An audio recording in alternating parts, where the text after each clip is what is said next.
I wanted to talk a bit about culture. I think it's probably one of the least understood areas of company building, especially at a smaller scale. And part of the reason it's not well understood at a smaller scale is you don't really need it at a smaller scale. You inherently, when your company is three, four, five people, you have a culture, whether you know it or not. You don't have to explicitly say it. And hearing about company cultures, honestly, they sound like super fluffy and a waste of time. Uh, I remember being an entrepreneur when people would tell me like, "Oh, are you gonna, have you written down the culture of the company?" I'm like, I honestly don't know what that means. What is that supposed to mean? Like, we don't lie, and we're good people, and we are ethical, and we're kind to each other, or something. Like, I don't see how that's going to help me run a big business. Obviously, we want to hire ethical people and be decent and do our jobs, but what is that? Why do I need a culture in order to enforce that? And so I spent, probably a year or two without having enacted one, and then it got to the point where I started to notice as we grew and as the company went from got to 10 people and 20 people and 30 people, things weren't actually working as smoothly as I wanted. And there were behaviors I was seeing that I wouldn't have done it that way myself. And I didn't really want that to be how my company was perceived. And so it turns out, culture is not really about being a good person. It's actually a scalable way to encourage certain behaviors and work practices across your business.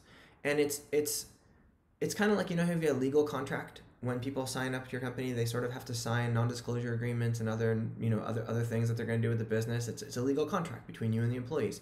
A culture is the social contract. It's how they will behave in the company and how the company will behave towards them. It's the social contract between you, and it's really the story of your business, because human beings work on stories, and cultures are a scalable story. It's kind of like a religion is a scalable story, politics are a scalable story. Like, that's how we kind of function as creatures. We need a story describing our behaviors, and that tends to scale across very, very large organizations. And I mean, the other part is, I would say, it's not a one-way thing. It's not just about, we will work hard, we will put the customers first, and basically stuff that's kind of telling your employees how they're supposed to behave towards the business. Culture can also be about how the business is going to behave towards them. I mean, part of our culture at AdMob was that managers would reinforce and care about the career progress of their employees. Like, that was part of their goal, to make sure that their employees actually made progress in their careers. And that actually made a big difference for the people who were working for us. I remember another example, just to give you an example of like where it really like fell into place for me, where I realized how important it was. Part of our culture was that we were okay taking calculated risks, but we didn't make unforced errors. We didn't make avoidable errors.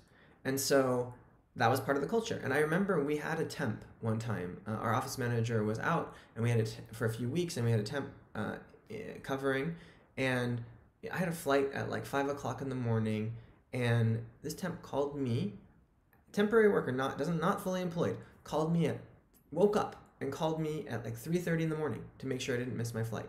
No one told them to do that. It wasn't enforced. It was just they'd absorbed the culture of the place, and they thought if I didn't make up and I missed my whole flight that was super early, that would be an unforced error.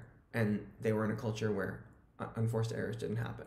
And it was remarkable to see that small thing, changing the behavior of someone just because they're part of this organization. And that was the social contract they were in. We ended up hiring them, obviously. And so it worked out for everyone. And I think that, and helping in terms of thinking actively about their career progress, because as I said, that was part of our culture. Like, it's not a one-way thing.